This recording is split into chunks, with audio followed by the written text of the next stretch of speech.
Bonjour à tous, je vais vous présenter dans cette vidéo la méthode qui consiste à démontrer la limite infinie d'une suite en utilisant la définition.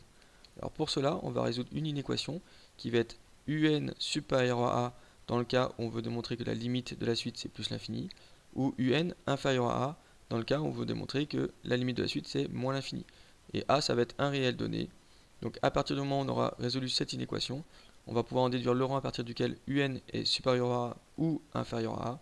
Et on va pouvoir conclure sur la divergence de la suite, et donc sur la limite qui va être soit plus l'infini, soit moins l'infini.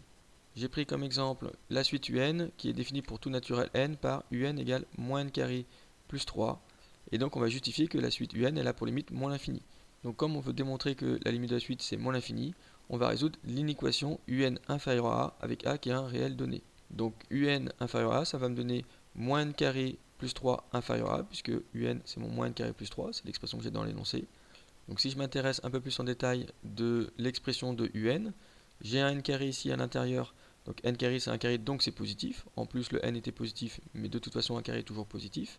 Donc par déduction forcément moins n carré va être inférieur à 0 ou négatif. Tout simplement je peux expliquer en multipliant par moins 1 des deux côtés, donc je change le sens de l'inégalité. Moins n carré est inférieur à 0, donc moins n carré plus 3 lui va être inférieur ou égal à 3. Donc j'ai tous mes termes de ma suite ici, un, qui sont forcément inférieurs ou égal à 3. Et à partir de là, je vais distinguer deux cas. Soit a il est plus grand que 3, soit mon réel a, lui, il est inférieur ou égal à 3. Alors si a est plus grand que 3, forcément un, lui, sera toujours inférieur à a. Pourquoi? Parce que si un, il est inférieur à 3, et que 3, lui, est inférieur à a, ce qui est le cas ici, si a est plus grand que 3, c'est que 3, lui, est inférieur à a, bah, si un est inférieur à 3, qui lui-même est inférieur à a, forcément, mon un, il va forcément être inférieur à a, pour n'importe quelle valeur de n. Alors deuxième cas, si a par contre lui il est inférieur ou égal à 3, si mon réel donné il est plus petit que 3, on va résoudre un inférieur à a qui va me donner moins n carré plus 3 inférieur à a.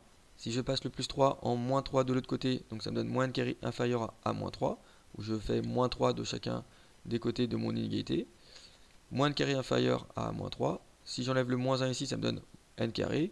Donc si je fais l'opposé ici, je vais faire l'opposé de l'autre côté. A moins 3, ça me donne moins a plus 3 ou 3 moins a.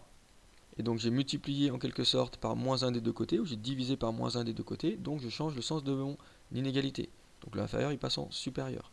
Maintenant pour finir la résolution de mon inéquation, il faut se rappeler un petit peu de la fonction carré. Si n carré est supérieur à 3 moins a, forcément n lui va être supérieur à racine carrée de 3 moins a. Je passe le carré en racine carrée. Alors il faut faire attention, n ici il est positif, donc il n'y a pas de souci.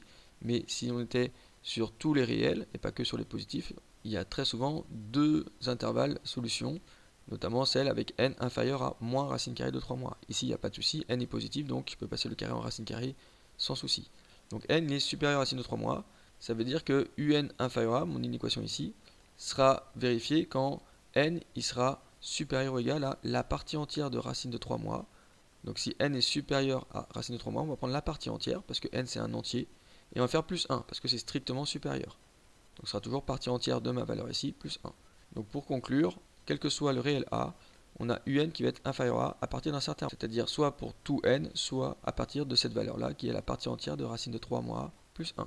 Donc la limite de un quand n tend vers plus l'infini, c'est moins l'infini, puisqu'on a résolu un inférieur à a dès le départ. J'espère que vous avez compris comment démontrer la limite infinie d'une suite en utilisant la définition. Merci de m'avoir écouté, à bientôt.